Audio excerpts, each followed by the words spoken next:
J'avais pour objectif, bien sûr, d'être champion du monde. Pendant 6 ans, j'ai énormément travaillé. Elle me disait toujours, Diogo, il faut que tu t'opposes en tant que chef d'entreprise, non pas en tant qu'artiste. Forcément, ça fait toujours peur de se lancer. En tant qu'entrepreneur, on n'est jamais calme finalement. J'ai voulu vraiment créer mon univers et partir dans l'entrepreneuriat. Je suis arrivé dans la cuisine et je leur ai dit, c'est bon, je sais où je vais à Paris. Vraiment, si ça à refaire, je la referai. On peut être très bon techniquement, mais pas bon formateur. Aujourd'hui, j'accueille Diogo Pereira Nunes, artiste coiffeur indépendant, créateur et formateur. D'abord membre, puis entraîneur de l'équipe de France de coiffure, puis double champion du monde en 2022. Diogo, on va revenir sur ton parcours. Comment Créactive t'a accompagné lors de ta formation? Donc pour quelqu'un qui ne te connaît pas, est-ce que tu peux te présenter et quel est ton parcours? Oui, bien sûr. Bonjour à tous. Bonjour. Voilà, je m'appelle Diogo. Je suis, si je dois me décrire en quelques mots, assez rapide. Je suis plutôt quelqu'un de loyal. J'aime les valeurs humaines. Et puis, je suis quelqu'un qui est très engagé. Donc, engagé dans mon parcours professionnel, mais aussi personnellement. Je trouve qu'aujourd'hui, les valeurs humaines sont très importantes. Donc, j'ai une soif d'apprendre. Et puis, je suis quelqu'un d'authentique. Je dirais que déjà, mon parcours, ma vision de la coiffure, je l'ai eu déjà depuis tout petit. Ça a été une évidence. C'était ce métier ou rien, finalement. Donc très très tôt, dès l'âge de 5-6 ans, je disais que je voulais être coiffeur. Ouais. Très très vite, je prenais les cheveux, j'aimais toucher le cheveu. En fait, c'est cette matière de cheveux qui me faisait rêver. Et puis, je me suis très vite, après mes années d'études, comme tout le monde, juste après le collège, j'ai suivi un parcours d'apprentissage. J'ai choisi l'apprentissage. Donc 4 années, donc 2 ans de CAP, 2 ans de BP en coiffure. Et puis une soudaine envie de venir sur Paris pour évoluer, pour travailler dans le monde du cinéma, le monde de l'audiovisuel. Et puis forcément, l'entrepreneuriat, il a été très vite une évidence pour moi. Dès le début? Dès le début, ouais. Depuis, même avant de commencer mes années d'études en coiffure, je disais que je voulais être coiffeur, mais pas forcément rester dans un salon, pas forcément avoir cette routine de tous les jours, ouvrir le salon à 9h, fermer à 20h, etc. J'avais toujours cette vision d'aller plus loin. Après, je ne savais pas comment, mais je savais aussi que je voulais ouvrir quelque chose qui me corresponde à mon image. Et tu étais en équipe de France de coiffure. Qu'est-ce que c'est exactement? Alors oui, l'équipe de France, donc déjà c'est l'équipe de France de coiffure. Donc en fait, on représente la France dans des championnats du monde, d'Europe, championnat de France aussi. Mais en fait, c'est pour la faire un peu rapide, c'est des compétitions. On va dire que c'est de la haute coiffure. En fait, on va vraiment beaucoup travailler. On va être beaucoup sur la technique, sur des choses qui vont innover, qui vont changer. C'est vrai que dans un premier abord, quand on voit un concours en équipe de France, on se dit c'est pas forcément ce qu'on va faire tous les jours en salon ou sur une cliente, oui. Voilà. Mais en fait, il faut aller voir plus loin que ça. C'est vraiment au niveau de la technique. En fait, on va vraiment avoir une vision qui va être beaucoup plus renforcée et qui va forcément nous aider tous les jours dans notre quotidien. Donc oui, l'équipe de France, c'est déjà des sélections. Moi, j'ai fait plusieurs concours, donc des petits concours à arriver en régional, national, etc. Et puis, en fait, on doit se faire repérer par l'équipe de France. Donc, il y a un championnat national, souvent à Rouen. Enfin, tous les ans, il y a ce championnat de France, finalement, à Rouen. Et c'est là où j'ai pu être sélectionné sur un concours par l'équipe de France. Ensuite, du coup, on choisit notre catégorie. Moi, je suis parti sur la femme et je suis vraiment parti sur une catégorie très technique, puisque ça s'appelle la technique dame, d'ailleurs. Et donc là, c'est vraiment des coiffures très aériennes, avec un peu comme une espèce d'oiseau, des choses très volatiles. Il faut que ça soit super léger. On va pousser nos limites. On va travailler des extensions, on va apprendre à travailler des extensions, à couper un cheveu pour vraiment qu'il se perfectionne en fait une fois qu'il est tout broché, bien coiffé, que en fait il y a une liaison du départ jusqu'à la fin de la coiffure. Et c'est quoi, t'as un brief et tu dois répondre à ce brief Alors en fait on a tous les ans un critère, un règlement de l'Organisation mondiale de la coiffure, donc l'OMC, qui transmet à chaque pays.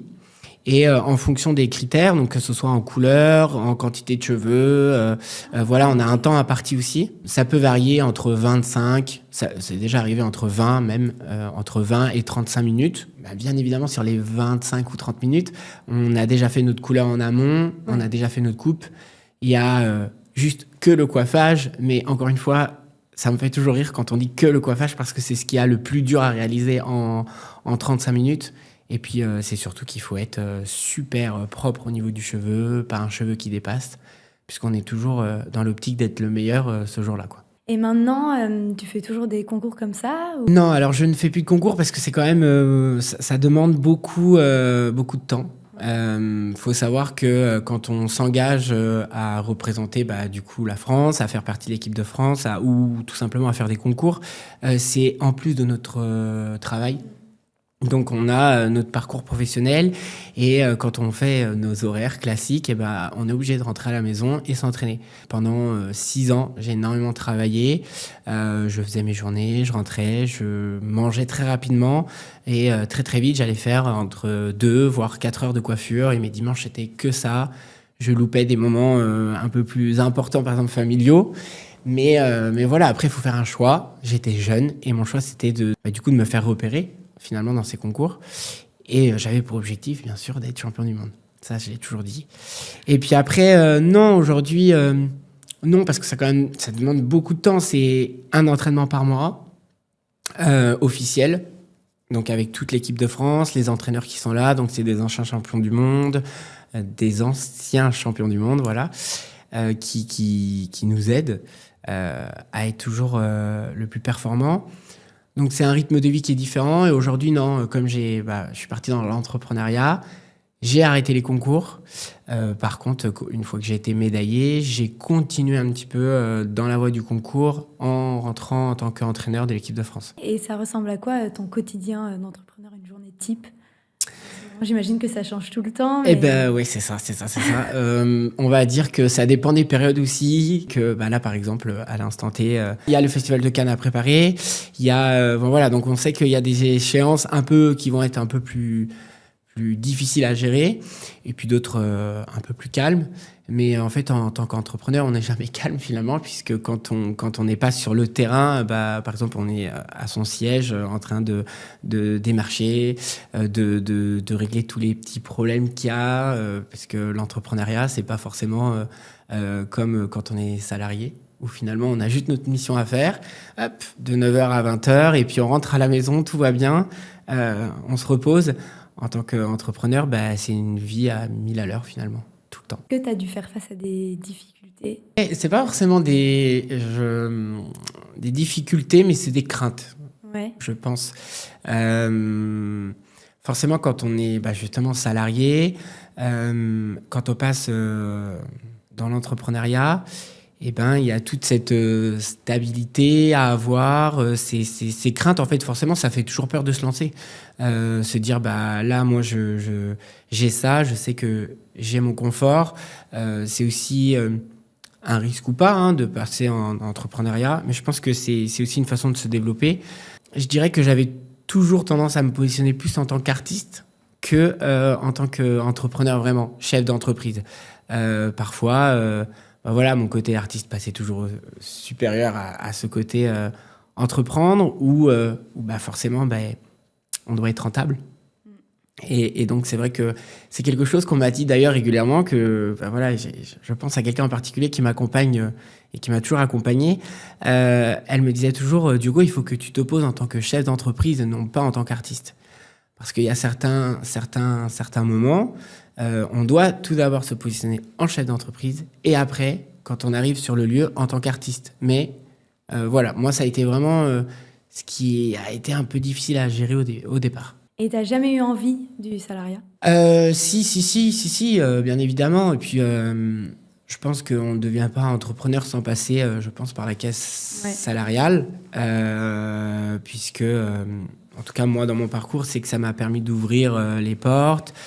J'ai été extrêmement guidé. J'ai eu des opportunités incroyables et j'en remercie encore aujourd'hui tous ceux qui m'ont accompagné et tous ceux qui ont cru en moi. C'est ce qui m'a permis aussi, au fur et à mesure, de développer. Après, moi, ce que j'aimais moins dans le côté salarial, c'est d'être cantonné dans une case où on est obligé de faire ce qu'on nous dit de faire. J'ai fait plusieurs postes. Donc, moi, j'aime bien parler de branches, de différentes branches. Donc, j'ai acquis forcément des compétences en salon, sur un plateau télé, en cinéma, forcément dans l'artistique, dans les shows, etc.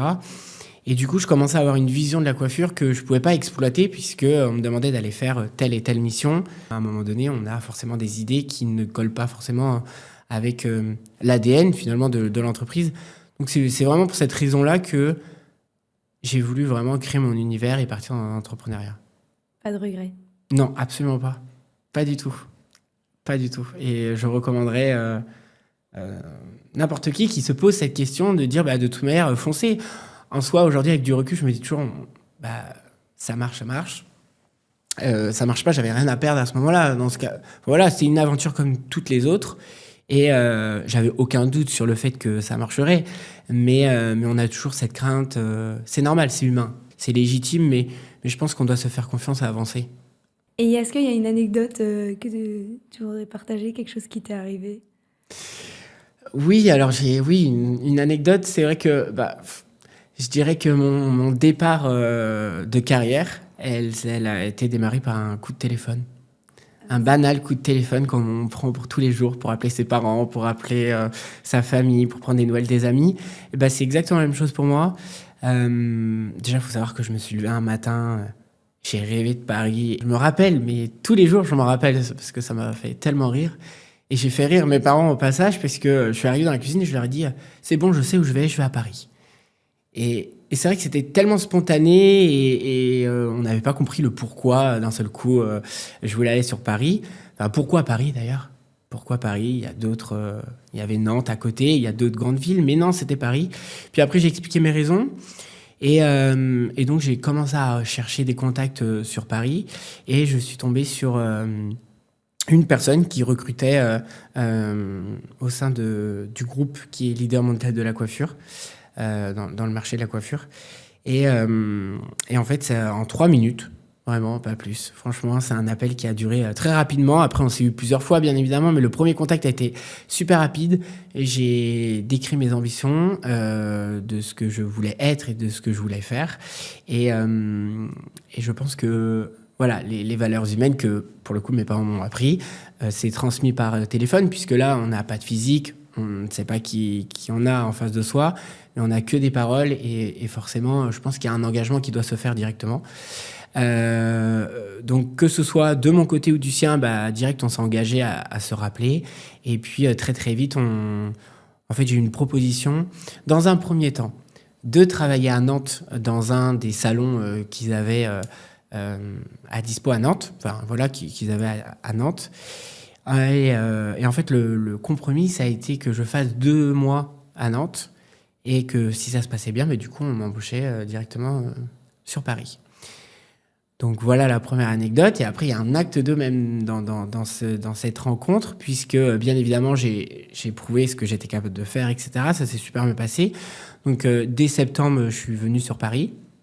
Et puis très vite, c'est une personne qui a cru en moi, qui a su poser les mots de qui j'étais. J'étais très très jeune, j'avais encore 19 ans. Donc forcément, arrivé à 19 ans sur Paris, moi je connaissais personne sur Paris, c'est quand même la capitale. Voilà, ça peut faire peur. Mais moi, j'ai toujours été engagé. Je me suis toujours dit, de toute manière, je ne perds jamais rien. Moi, c'est toujours ma politique de me dire que ça sera toujours un plus, quoi qu'il arrive. Et le négatif, je le transforme toujours en positif. Donc, je suis parti sur cette ambition. Donc, je suis arrivé en septembre. Et très vite, elle a compris qui je voulais être, ce que je voulais faire, ce qui me passionnait par-dessus tout. Et donc, on a trouvé un accord de travailler dans le respect. Voilà, quand elle me demandait quelque chose, je le réalisais. Et puis, à force de donner toujours le meilleur de soi-même, du coup, elle m'a donné la possibilité d'accéder à ce qui me faisait le plus rêver, donc tout ce qui était événementiel et plateau télé, donc travailler avec des personnalités publiques. Et l'acte 2 de cette anecdote, c'est que du coup, elle a quitté l'entreprise à un moment donné. Voilà, elle est partie faire sa vie, etc. Comme tout le monde. Et puis moi, quelques années après, je l'ai aussi quitté, mais on est toujours resté en très bons termes. Et aujourd'hui, elle m'accompagne toujours. Elle m'accompagne toujours. Donc c'est une rencontre qui est grande, vraie aussi. Et aujourd'hui, en tant qu'entrepreneur, du coup, elle m'a Elle m'a guidé sur mon départ d'entreprise. Elle me conseille chaque fois, encore aujourd'hui. Et là, on a eu un projet. J'ai eu un projet où j'étais directeur artistique sur un show. Et donc, elle a contribué à ce succès, puisque du coup, elle a été stagiaire au sein de l'entreprise. Ah, Donc, les rôles se sont inversés. Ouais, exactement. Les rôles se sont inversés. Et puis voilà, en fait, on se nourrit ensemble. Moi, je me nourris beaucoup avec ses conseils, qui ont toujours été précieux jusqu'à aujourd'hui. Elle se nourrit des miens. En fait, on arrive à se nourrir mutuellement et ensemble. Et c'est ça qui est drôle, c'est par un coup de téléphone, avoir la possibilité d'évoluer. Elle travaille avec moi et voilà, donc les rôles se sont inversés, c'est ça qui est drôle. Et tu parlais de show en plateau télé, la Fashion Week aussi, je Ouais. crois que t'as un peu travaillé. Exactement. Donc la Fashion Week, je travaille pas mal avec la Fashion Week, donc avec soit des marques, soit des agences aussi, personnellement aussi, hein, via contact direct. Après, je fais, ça dépend des plateaux télé. Là, je fais Cannes. Le festival de Cannes. Je fais plusieurs festivals, donc Cannes qui est forcément connu. J'ai déjà été à Cannes Série, le festival de Lille aussi. Et puis après, j'ai vraiment un parcours qui est diversifié. Je peux à la fois faire une cliente en salon, aller faire le lendemain ou quelques heures après une personnalité publique. C'est ça qui me plaît du coup dans mon quotidien, c'est de pouvoir tout mélanger. J'ai pu être formateur et je vais le devenir aussi par la suite encore plus parce que je veux développer la formation. Donc voilà, j'ai plusieurs multicasquettes dans ce milieu, dans l'entrepreneuriat. Avec le désir de devenir formateur, tu as cherché à toi-même te former et tu es passé par Créactif. Pourquoi nous? Est-ce que tu nous connaissais déjà? Comment tu nous as découvert? Alors, Créactif, pour moi, ça a été à nouveau, encore, grâce à une rencontre qui m'a fait découvrir les formations que Créactif propose. En fait, en discutant avec elle, etc., comme en plus j'étais dans le développement de l'entreprise, dans l'entrepreneuriat, j'ai fait aussi mon dépôt de marque, etc. Ça faisait beaucoup de choses et j'avais besoin de me structurer un petit peu. Non pas que je ne suis pas structuré, mais je pense qu'à un moment donné, quand on s'engage dans un parcours d'entrepreneur, il faut savoir se poser, y aller étape par étape. Et donc, c'est ce que j'avais plutôt besoin. En fait, j'avais vraiment cette envie de développer aussi le côté formation. Et elle avait déjà fait une formation avec Créactif. Et d'ailleurs, aujourd'hui, elle est formatrice pour Créactif. Donc, elle m'a parlé de cette fameuse formation. Elle m'a dit, ça va te structurer, ça va permettre de comprendre comment créer une formation, comment la développer, où aller chercher, en fait, finalement aussi. Comprendre le besoin du client, comprendre aussi le besoin du stagiaire ou de la personne qui va venir à la formation, puisque c'est pas forcément les mêmes. Donc, elle m'a proposé Créactif. Je les ai appelés, on en a discuté, puis après, on a validé la formation, et puis j'ai fait 5 jours de formation. Et tu l'as financé comment? En CPF. Ouais. Je les utilisais pas auparavant et là, du coup, c'était le moment de les utiliser, quoi. Ok. Et la formation, du coup, qu'est-ce que tu en as pensé?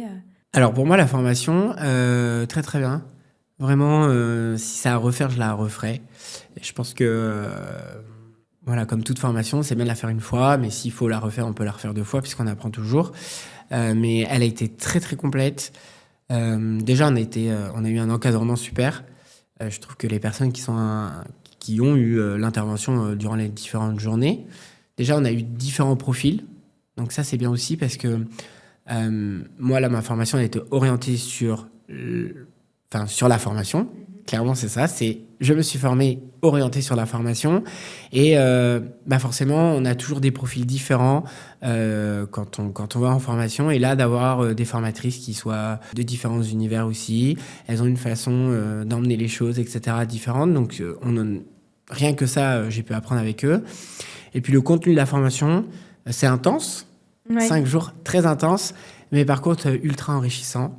Moi, ça m'a permis de développer, de comprendre beaucoup de choses sur le fait que, en fait, créer une formation, c'est pas juste créer une formation. Techniquement, je sais comment faire, mais tout mettre en place, etc., créer le dossier, c'est vrai que la première fois, quand on m'a présenté le tableau, il fallait tout détailler, etc.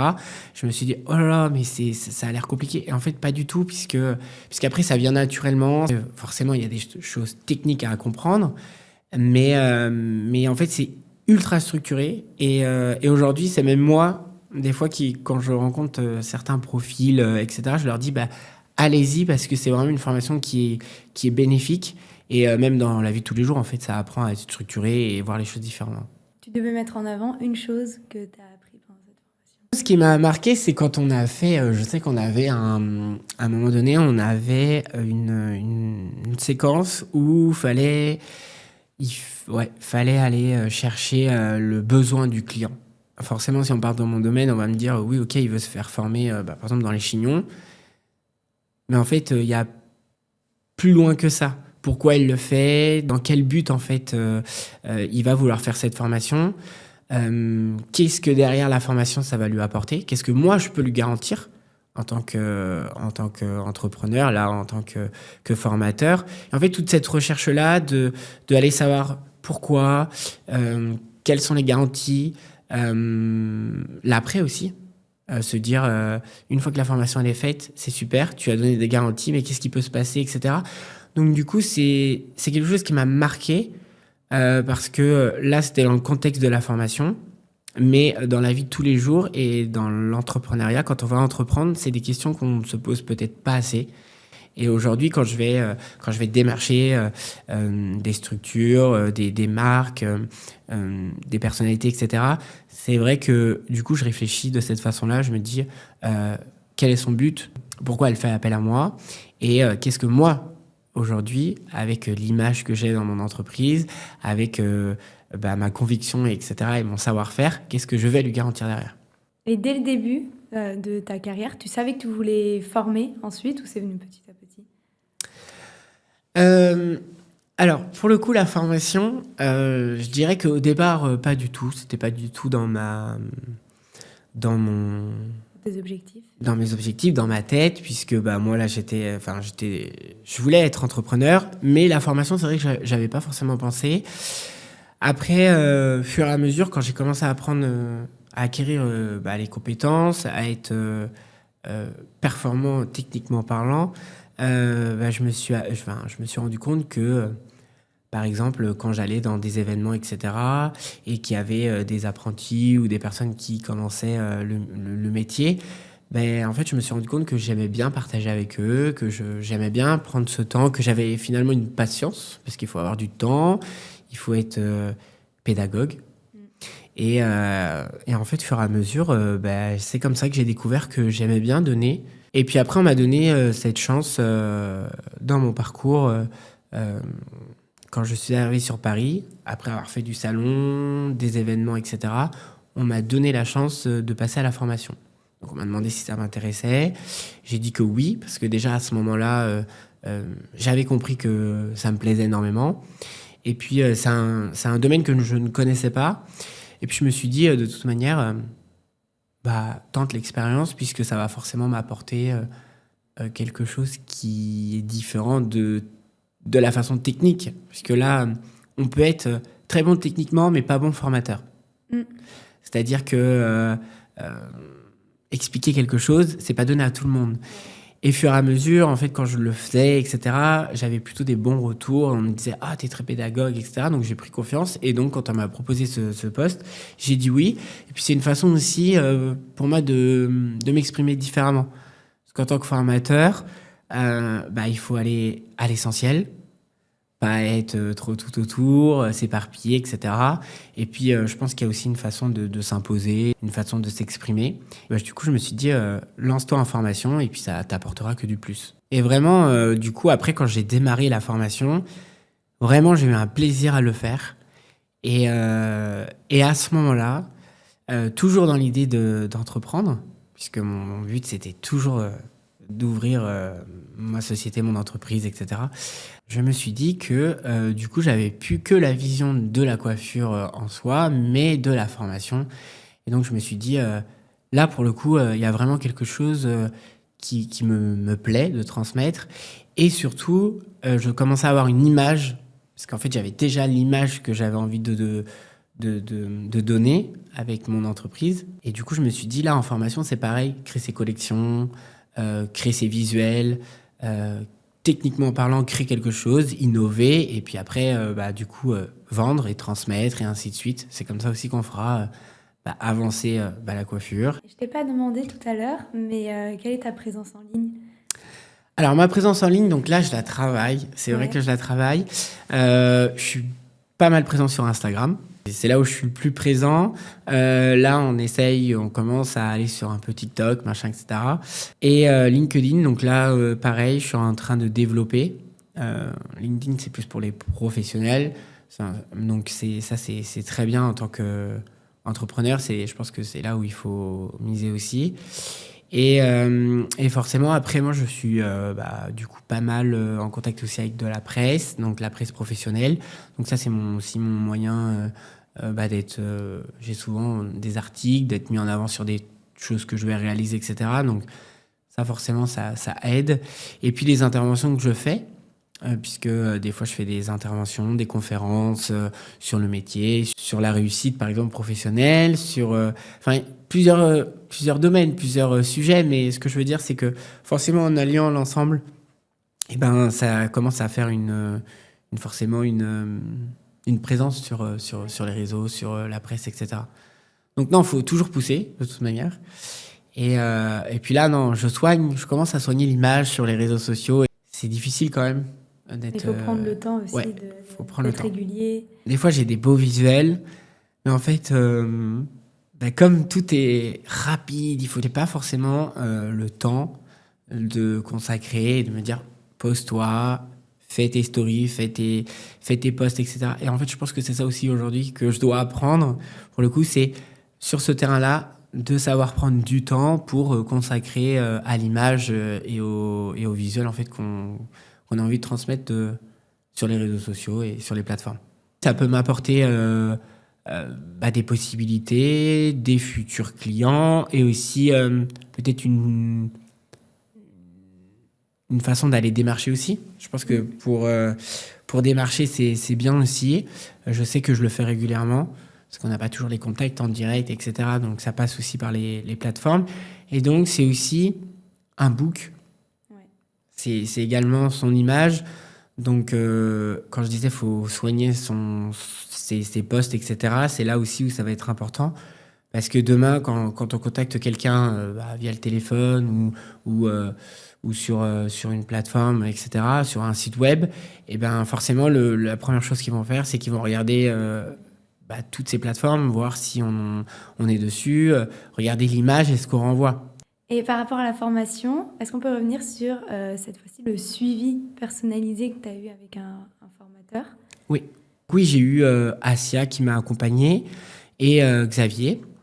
Donc ça, franchement, c'est une étape clé. Puisqu'une fois qu'on a eu la formation, il y a ce dossier à construire pour la certification, pour la certif. Donc il faut impérativement être guidé déjà dans ce laps de temps avant la certif et puis après puisque on a la possibilité aussi d'avoir un accompagnement pour sa création de projet. Donc moi pour le coup mon projet il est construit, c'est parfait déjà même sur du long terme et cet accompagnement je dirais qu'il est presque je sais pas si je peux dire plus ou égal au niveau de la richesse de ce qu'on apprend.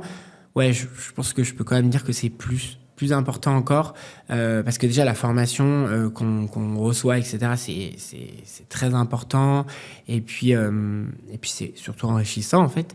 Et par la suite, c'est là où de ce qu'on a appris, on va le mettre en pratique.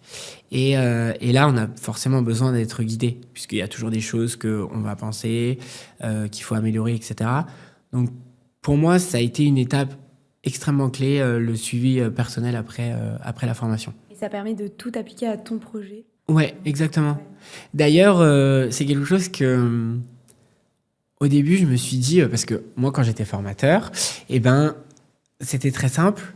Quand on allait donner des formations, c'était que pour la coiffure. Et là, c'est vrai qu'au départ, quand j'ai compris qu'il y allait pas forcément avoir que des coiffeurs, que c'était multi savoir-faire finalement, Par exemple, il y avait... comme domaine? Et bah là, dans ma session, il y avait quelqu'un qui travaillait dans le vin, il y avait quelqu'un qui se lançait dans la couture, d'autres qui étaient dans le marketing, dans la communication. Moi, j'étais dans la coiffure. Voilà, il y avait plusieurs profils, mais c'était ça qui était enrichissant. Finalement, au fur et à mesure, le premier jour, je me suis dit, est-ce que ça va compléter mes recherches par rapport à moi, mon domaine, etc. En fait, complètement. Et je me rendais compte que ma collègue qui était avec moi, je dis collègue parce que maintenant je dis ça comme ça, mais la personne qui travaillait dans le domaine du vin, je voyais bien que, en fait, que je sois en coiffure ou qu'elle soit dans le vin, en fait, on arrivait à suivre exactement le même programme et que, en fait, par rapport aux infos qu'on avait, hop, on les replaçait dans notre domaine, on avançait au fur et à mesure. Donc ça, c'était aussi une ouverture d'esprit pour moi. Oui, ce que j'ai appris, ça m'a permis de mettre en pratique dans mon domaine, dans ce cas. Et pour la suite, quels sont tes objectifs? Est-ce que tu as des projets en cours ou à venir? Oui. En plus, voilà, comme j'ai dit, je suis quelqu'un d'engagé. J'ai toujours envie de voir plus. Je suis quelqu'un qui a une soif d'apprendre, donc forcément, ça va avec. Donc oui, forcément. J'ai envie de continuer à entreprendre tout ce que j'ai pu réaliser jusqu'à aujourd'hui, mais continuer à travailler dans le domaine de la mode. Que ça passe en tant que directeur artistique ou bien en tant que représentant pour aller tout simplement donner mon expertise, etc. Donc la formation, on en a parlé tout à l'heure, donc c'est quelque chose que je vais développer par la suite. J'attends de passer la 2e certification. Et puis voilà, continuer dans l'artistique, dans la création. Moi, j'adore créer. J'adore partir d'un concept où tout est sur papier, et puis, au fur et à mesure, lui donner vie, lui donner un sens. Je suis ouvert aux propositions, et puis toute personne, finalement, qui a envie de collaborer sur un projet, sur une prestation coiffure, je suis prêt à les entendre et à saisir cette aventure avec eux, quoi. Est-ce que tu aurais quelque chose à dire à quelqu'un qui veut se lancer ou qui hésite dans l'entrepreneuriat? Déjà, j'ai envie de dire, n'hésitez pas. En fait, faut vraiment pas hésiter. Après, c'est légitime et encore une fois, je dis ça aujourd'hui parce qu'aujourd'hui, j'ai passé toutes ces questions, toute cette vague de questionnements, de peur, etc. Mais vraiment, je pense que si on en est venu à se poser la question, c'est qu'il y a forcément quelque chose qu'on a envie, soit de plus, soit qu'on a envie de changer dans notre quotidien. Donc, je dirais qu'il faut réellement connaître la raison déjà principale par rapport à ça. Et puis déjà, si on se pose cette question et qu'on commence à avoir une ouverture d'esprit sur le fait de vouloir changer, et si on se pose la question de l'entrepreneuriat, c'est qu'on a déjà un pas qui est déjà dans l'entrepreneuriat. Forcément, on a peur, mais les peurs, c'est pas ce qu'il faut. Faut pas que ça nous alimente au quotidien. Au contraire, faut les surpasser, faut vivre. Et non, moi je dis foncer. De toute manière, on est toujours fier quand on est entrepreneur de créer son image, finalement, de créer son image et de créer ses idées qu'on a toujours eues. Donc non, foncez. Et puis de toute manière, vous allez toujours avoir des gens, des personnes que vous allez rencontrer dans votre quotidien qui vont vous apporter forcément des conseils et qui vont vous faire évoluer. Donc on n'est jamais seul en tant qu'entrepreneur. On a toujours des personnes autour qui nous aident. En tout cas, moi, de mon côté, ça a toujours été comme ça. Toujours du monde autour de nous qui nous apporte des solutions et qui nous permettent d'évoluer. Donc, foncez et n'ayez pas peur. Trop bien. Merci beaucoup. Merci à toi.